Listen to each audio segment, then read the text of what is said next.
తమపై తెలుగుదేశం పార్టీ శ్రేణులే దాడులు చేస్తారని రాష్ట్ర హోంమంత్రి తానేటి వనిత వెల్లడించారు. ఈ మేరకు నల్లజర్లలో ఏర్పాటు చేసిన సమావేశంలో మంత్రి వనిత మాట్లాడుతూ ఓడిపోతున్నామన్న భయంతోనే టీడీపీ నేతలు ఇలాంటి దాడులకు పాల్పడుతున్నారని, ఈ దాడుల్లో ఫర్నిచర్, కార్లు, బైకులు ధ్వంసం చేశారని, అలాగే కొంతమంది నాయకులపై కూడా దాడులకు పాల్పడ్డారని తెలిపారు.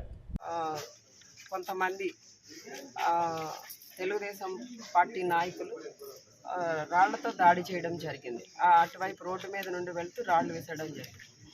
కుర్చీలు విసరడం, ఆ బయట బైకులు పగలగొట్టడం, డీజే పగలగొట్టడం, సుబ్రహ్మణ్యం గారి కార్ను కూడా బాగా పచ్చడి కింద పగలగొట్టేసి ఈ రోజున అంటే ఆఫీస్లో నేను ఇక్కడ ఉన్నాను అనుకుని లోపల వెళ్ళి మొత్తం అసలు ఎంత దారుణంగా అంటే సీసీ ఫుటేజ్ చూస్తే మీకు అర్థమవుతుంది. అంత దారుణంగా దాడి చేయడం జరిగింది. అంటే ఈ రోజున ఇక్కడ మేము ఏదైతే ఎన్నికల ప్రచార నిమిత్తం ఇక్కడ ప్రచారం చేసుకున్నామో ఈ మండలంలో, ఈ గ్రామంలో సక్సెస్ అవ్వడం అనేది వాళ్ళు తట్టుకోలేకపోతున్నారు. ఈ రోజున మేము ప్రచార కార్యక్రమంలో ముందుండడం, ప్రజలందరూ కూడా మమ్మల్ని ఆదరించడం, ప్రజల వైపు నుండి మాకు అంటే విన్నింగ్కి మేము దగ్గరగా వెళ్తున్నామన్న విషయాన్ని వాళ్ళు తట్టుకోలేక, వాళ్ళు విన్నింగ్కి దూరం అవుతున్నారన్న విషయాన్ని తట్టుకోలేక ఈ రోజున కడుపు మంటతో ఇక్కడ వచ్చి దాడి చేశారు. అసలు ఇక్కడ వాళ్ళు దాడి చేయడానికి సుబ్రహ్మణ్యం గారికి కానీ నాకు కానీ ఎటువంటి గొడవలు జరగలేదు వాళ్ళతో.